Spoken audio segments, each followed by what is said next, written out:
Okay, hello. Apparently I'd hit the button. I'm getting terrible with technology, here. So today I'm going to be talking about the event and the cool stuff that I learned there from some of the amazing speakers. So when you get here, let me know, say hi. I am going to check, or I was going to check that I'm live, but Liz is like, hello. So I know I'm here. Yay! Which makes me so happy. It is so cold, and also I've caught a cold from the event. I'm just like catching every disease going at the moment. So you have to forgive me for sounding like a man, which is pretty much my primary state right now. I think pretty much October through to like February, I think we should all just go with Jess is going to be husky and kind of gross. Jess is going to be sick. So I want to talk about the event this weekend and kind of go into some detail about the kind of juicy nuggets that I picked up and what I got from it, and why it was such a great experience and why everyone should come to more events. Hint, hint, nudge, nudge. If you haven't booked your ticket for the Ritz yet, you are missing out. We only have 12 left as of this moment in time. So if you haven't booked your Ritz ticket, make sure you come get it, because yeah, we've got 12 left as of this moment in time. So the event on Saturday, there were so many key learns to me, and it was just epic, to be honest. The early start was not epic. The kind of 4:45 a.m. getting in the shower, brushing my hair, making some kind of effort, unless you've seen my squirrel jumper, in which case no effort. Those things weren't great, but the actual talks themselves and the opportunities to build some amazing networks were incredible. Hey, Emma, how are you, my love? Oh, Thai takeout. Oh, Liz, you're killing me here. I love Thai food and I love roast lamb dinner, and you've had nice dinners both nights, and I've just been sat here like gonna eat all of the chocolates in my advent calendar, which was dinner yesterday, so awkward. But yeah, so event this weekend, there are a couple of things that really stood out for me. One was the amazing speakers. Now I go to, or I have been to, more events this year than I did last year. Last year I sat at home in my bubble and was like, this is great, I don't really want to go anywhere, and I don't have to do anything. And so it was quite nice, but also a little bit lonely. This year I've been to way more events, and the thing that I really got from the event on Saturday was the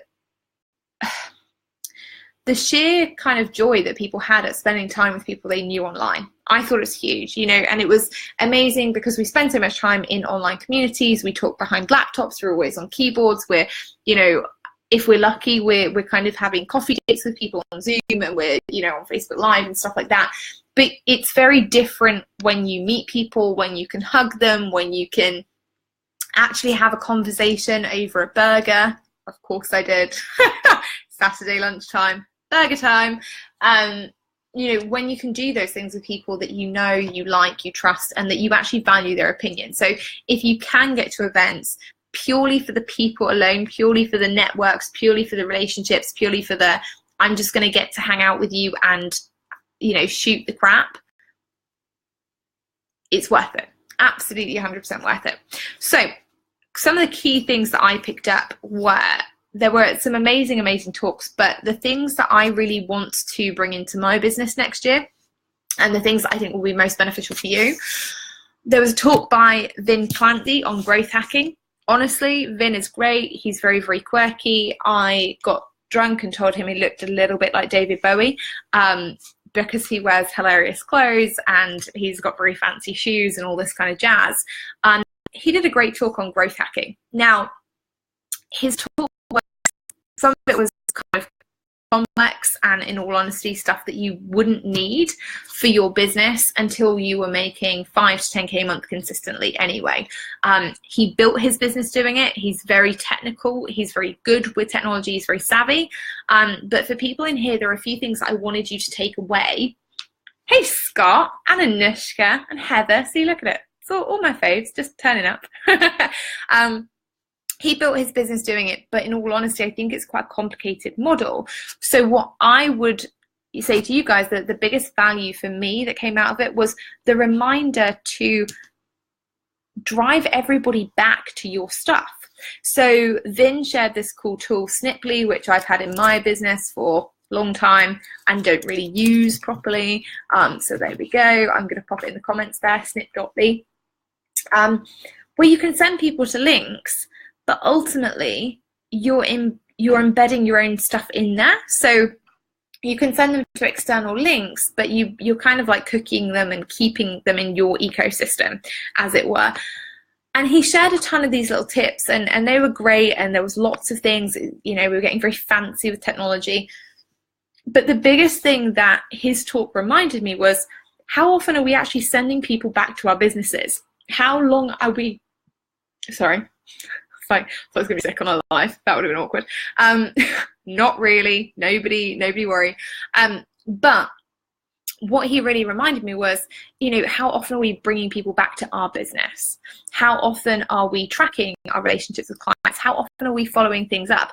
And the biggest thing that I got, and when he was talking about growth hacking and about using growth hacking to create better relationships with influencers, I remembered how many podcasts I've been on and how many blogs I've been on over the last 3.5 years. The number is fairly substantial, which is nice. But I was like, I don't tweet them out often. Like I don't tweet them out that often. I don't, repurpose them. Well, not repurpose, but I don't tell people that often, I was on this podcast. Instead, they just kind of get tweeted out, and they go back to my Facebook business page, and they go out to my email list for about a week, if I'm honest. And then I'm like, oh, died a death. And then I go out and I look for another podcast. And what Vin's talk reminded me of, hey, Katya, yay, was, if you want to build relationships with influencers, you've got to be, reusing that content. You've got to be reusing everything you're doing.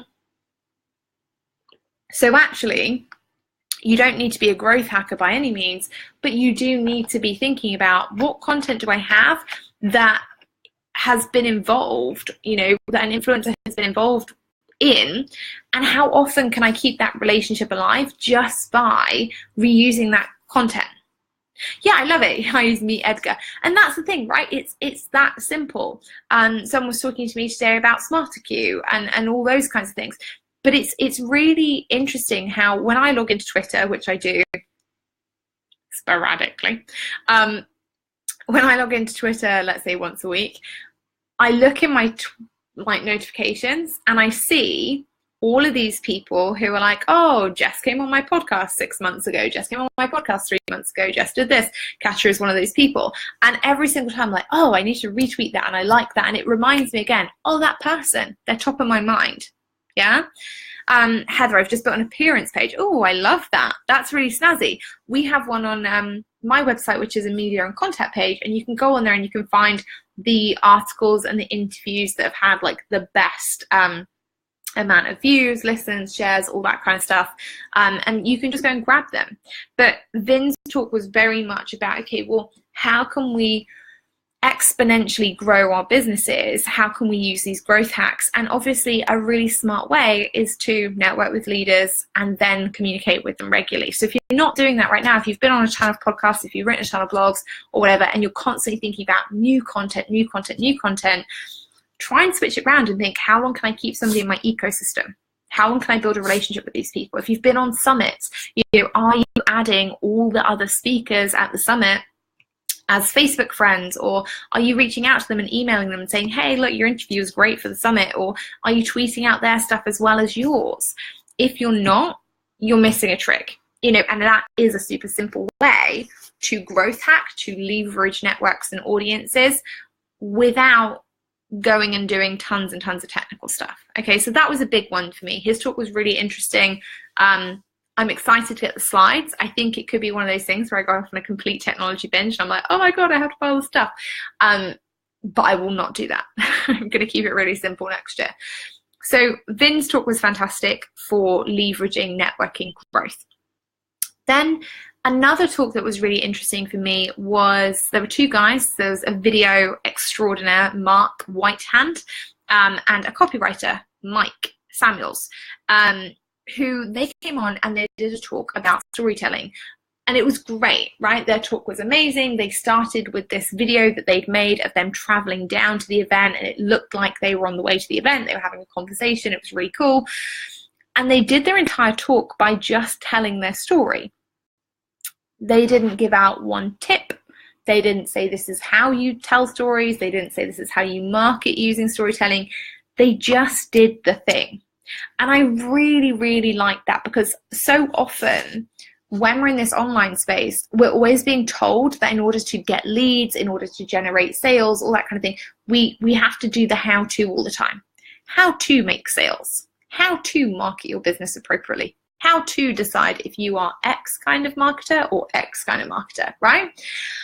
And actually, that can be tough, because people are always like, oh, and they're consuming and consuming and consuming, but they're not doing.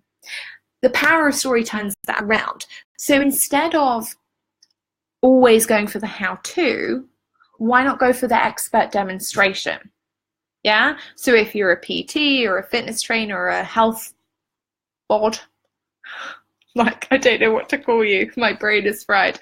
But if you're in that fitness space, it's much easier than you going, okay, this is how to deadlift 25 kilos versus here's me deadlifting 25 kilos. Because ultimately, I don't want a personal trainer that can tell me how to. I want a personal trainer that can also do it and that knows what I'm feeling and that knows how to identify any problems that I might be experiencing. Does that make sense? So think about how often you are doing rather than telling in the most basic form. And that's what I really got from their talk. Loved the idea of storytelling, loved, how they laid it out and stuff. But the thing that I really got most from was thinking about how often am I showing my audience what I do and demonstrating my expertise that way versus telling them how to do it themselves. Because when we talk about the how to, we're just giving tons and tons of information that people can consume, but not that they're always necessarily going to implement, right? Whereas if I go out there and I say, okay, here's me selling and here's how that culminated in a 6-figure launch, would that make people take more action? Potentially, yes, right? I've got to try it out. The next thing that I thought about that was really, really interesting, obviously I went on and did my talk and we did the hokey cakey and it was great and I loved it. You lost me. Oh no, am I back? Let me know. I think this is the problem with the laptop. I might go back to doing them back on mobile. It was just marginally easier when I finished a day of calls to kind of come in here on the laptop. But let me know if I'm back. This is exactly where I am in my business. I want to lead by example, show not tell, and rely less on the how-to marketing. Yeah, I love that, Louise. Because ultimately the thing is, the how-to marketing will only get people so far. And I know lots of theory about lots of things I'm very not qualified to do. I know the theory behind losing weight, eat less, exercise more. Do I actually do it? I exercise more, now I also eat more. So I'm not the best example of that. But I think, in terms of our own marketing and in terms of taking that forward, one of the things that we really do need to focus on is doing and showing and leading by example rather than trying to teach all the time, because it has limited inspiration factor, right? Oh no, I'm like, this bloody laptop is killing me. Apple is killing me.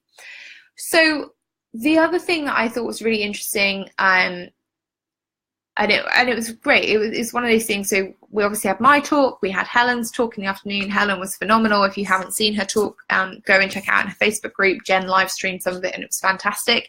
And it was all about speaking from the stage. I've been very lucky recently. I've seen Helen speak twice in the last couple of weeks because I'm just that lucky. And she has a really, really good way of positioning public speaking and how you can do it and the best kind of ideas and things like that. And I obviously always love hearing her talks. In the afternoon, we had Helen, and then we had two guys who came in and talked about ecosystems. So Neil Bannister and Joe Kensett, and they talked about ecosystems. And basically that was them talking about funnels, and ecosystem was their word for funnels.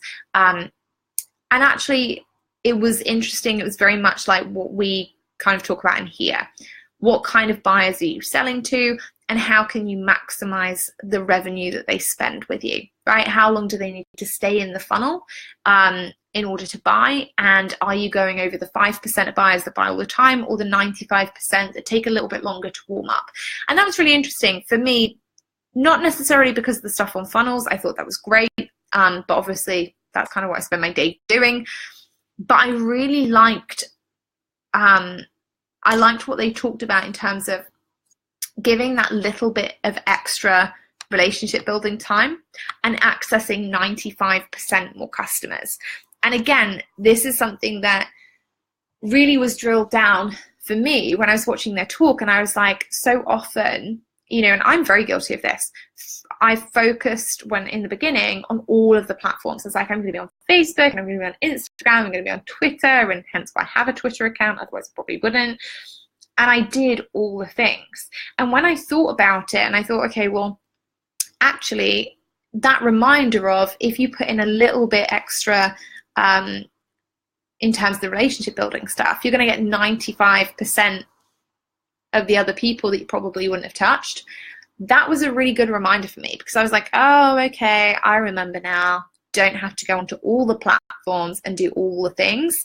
I have to worry about who's here. Okay, where I am the majority of the time. So I have to worry about my podcast listeners and looking after them, and looking after my communities, and making sure that people in here get enough touch points, right? So it's about that kind of thing and making sense of it that way. I think this has gone super choppy, so I'm really sorry, guys. I'm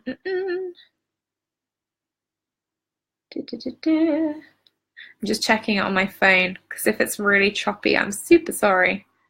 But hopefully the replay will be fine.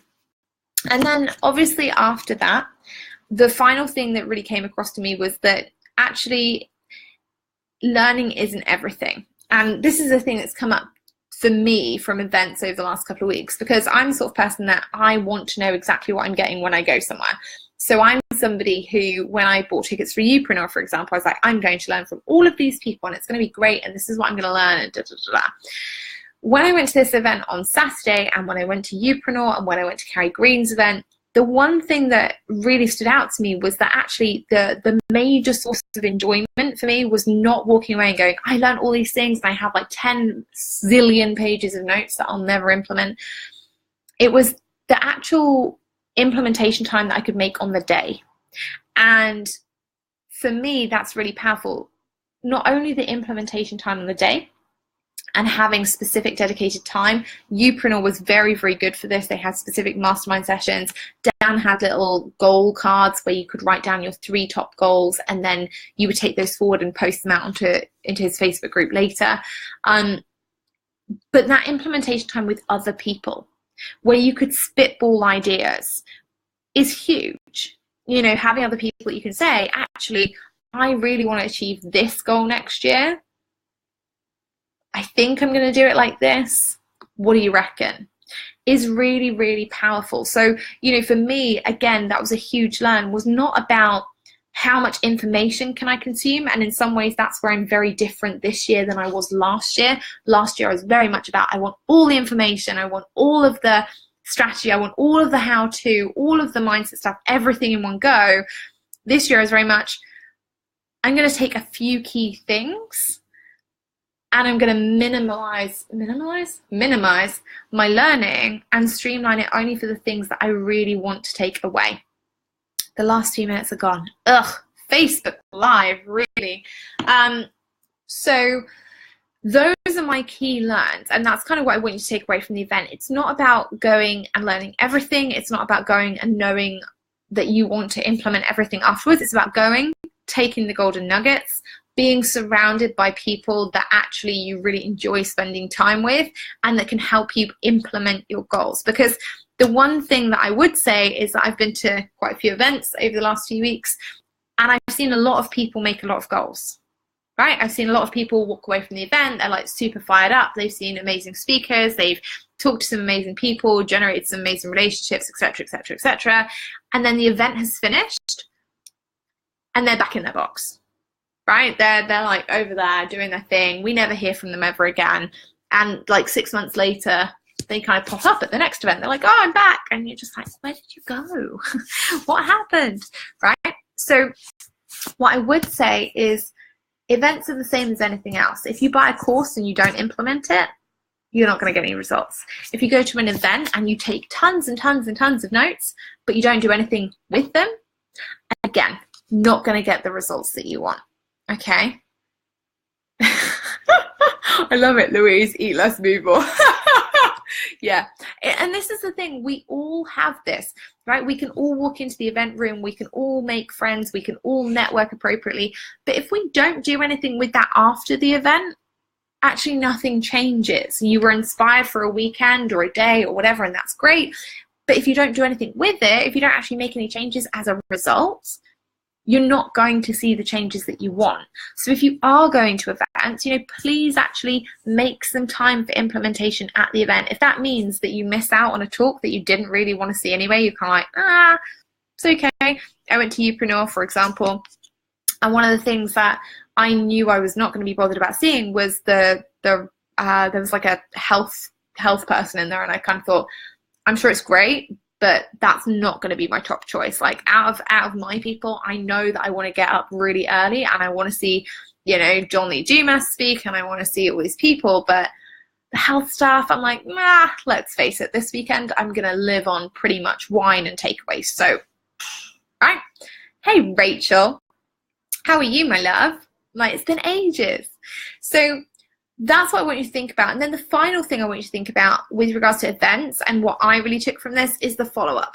So I've had tons and tons and tons and tons of messages since Saturday. My Facebook inbox is not okay with that. It doesn't work at the best of times. And now it's like got tons and tons of messages in that I'm frantically trying to reply to. And as I try and reply, more come in and things like that, which is great.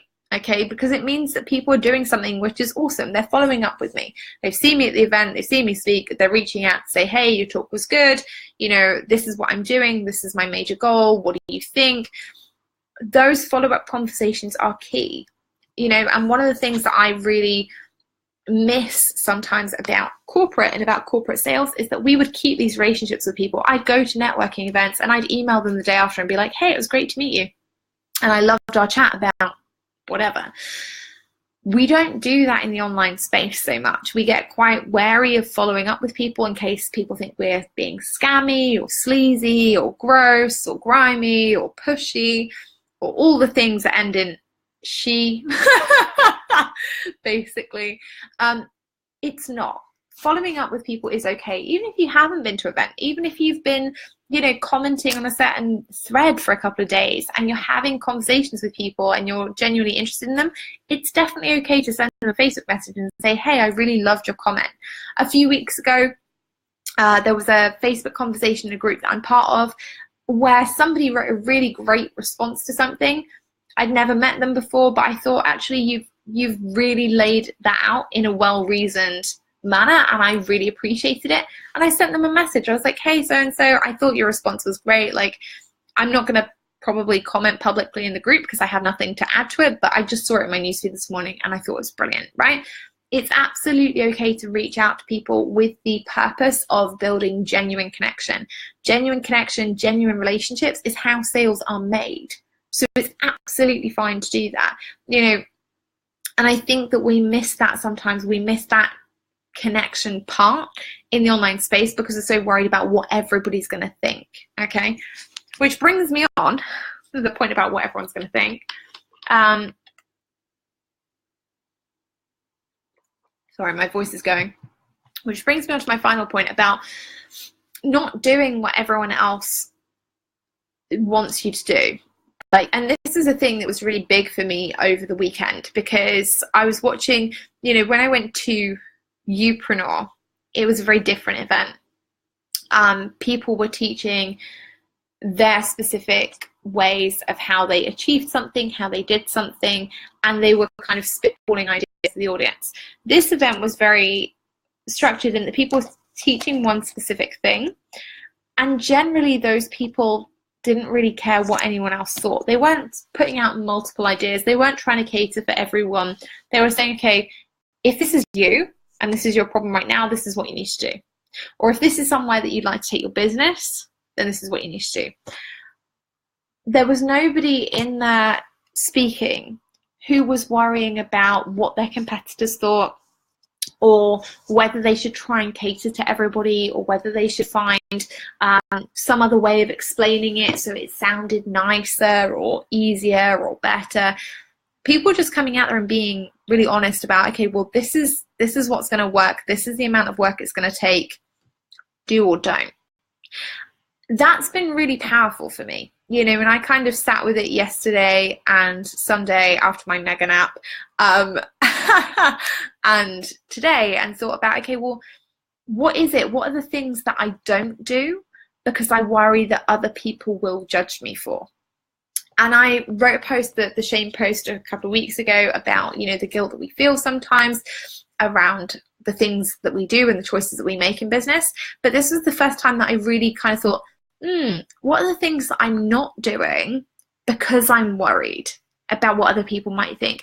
Is it that I'm not sending out all of the, all of the emails? Is it that I'm not posting enough? Is it that I'm not, doing the countdown timers or whatever? Because there are certain things I hear all the time that really bug people. And I'm like, yeah, I get that. I get irritated by things too. But somewhere over the last 3.5 years, there are certain things that I've looked at and I've gone, actually, I used to really like doing that.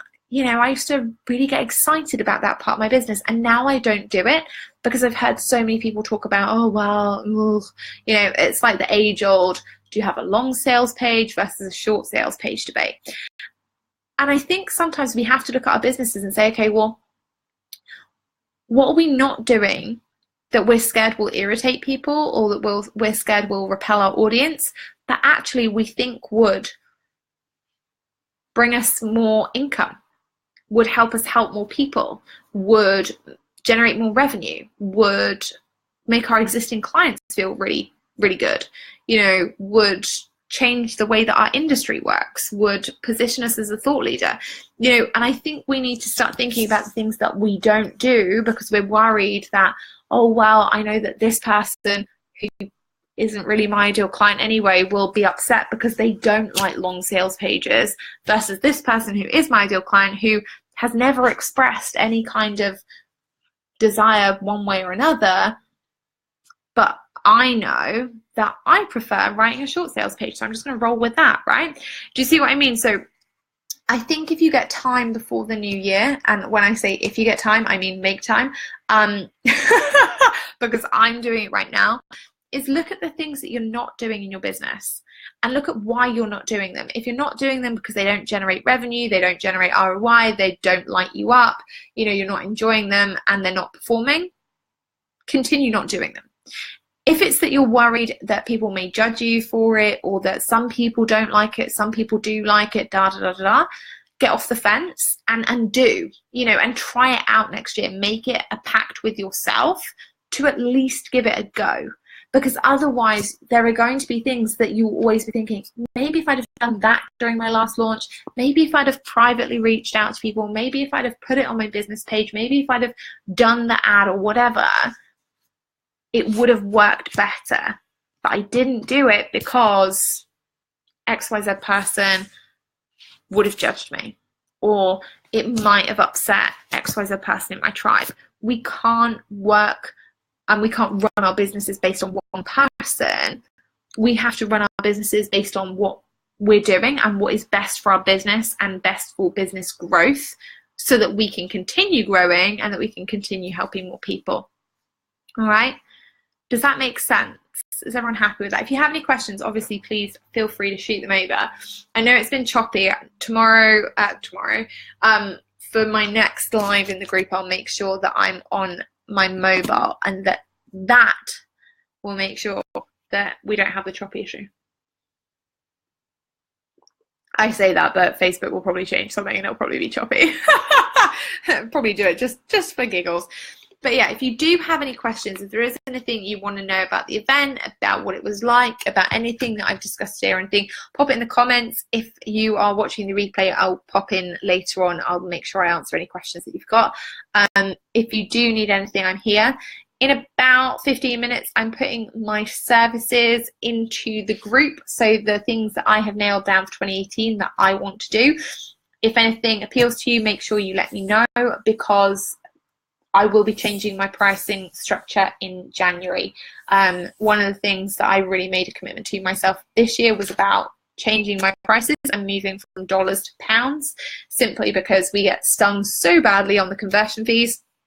And so next year I will be moving my prices from dollars into pounds.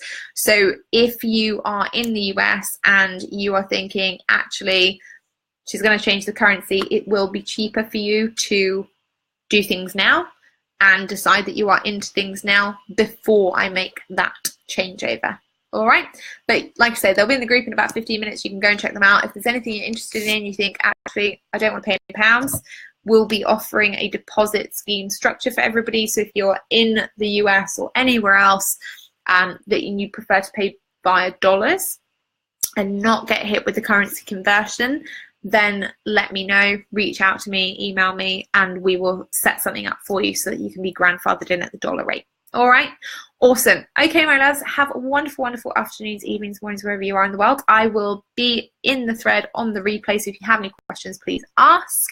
And if there's anything you need from me, let me know. Yay! I love it, Marcy. Waiting with bated breath. 15 minutes, that's all it's going to be. I'll make sure I tag you. You'll be in there, first look. All right, my loves, have a good one. And oh, hey, Gosha, I haven't seen you in ages. I'm literally about to leave, but I'm like, I've got to say hi to Gosha. So yeah, check that out, and I will see you in the group tomorrow. Bye.